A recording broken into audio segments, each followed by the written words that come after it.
Pelawak dan usahawan, Syuib berkongsi video memaparkan reaksi dia dan keluarga ketika pertama kali mendapat tahu isterinya, Wati Hanifiah disahkan hamil.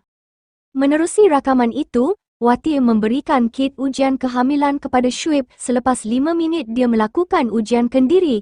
Kit ujian tersebut kemudian dibuka oleh Syuib lalu dia tersenyum menandakan hasil ujian positif sekaligus mengesahkan Wati sedang berbadan 2. Usahawan itu lantas memeluk isterinya tanda bersyukur dan berterima kasih atas zuriat yang dikurniakan. Dua kali item, patut negatif. Hari ni kita akan buat pregnancy test. Okey, siapa rasa ada? Saya rasa ada sebab dia akan Jadi, you? Aku tak tahu. Martin rasa apa? Tak ada. Okay, Ayah, so come. kita tengok ada ke tak ada. After 5 minutes later, Mana ada? kita akan... Tu ni. Dia ada tengok. Cuba tu buka. Jadi dia akan Okay. tengok.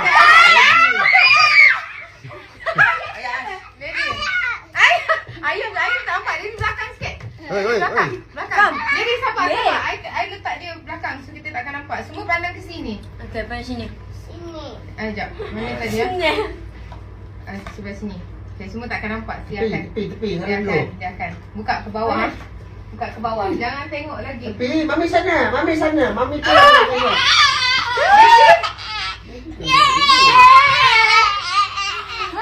Ni mami nak kasih reaction kit.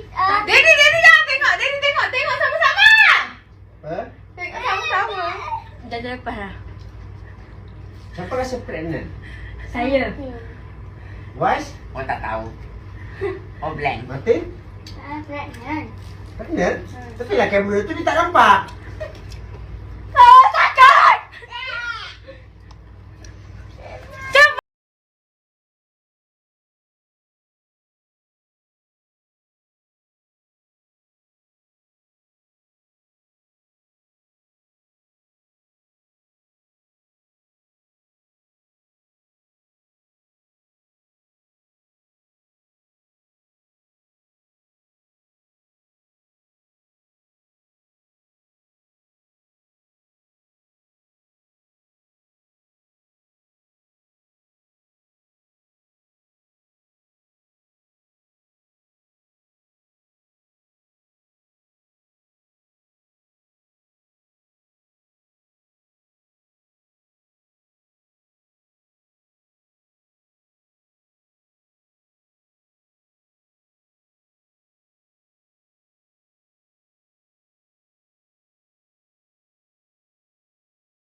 Dia akan pergi jumpa doktor kan? Ya.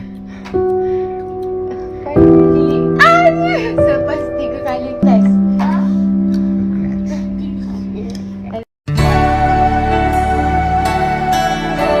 Itu dia.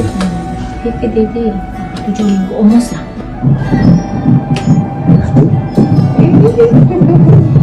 Ini happy baby.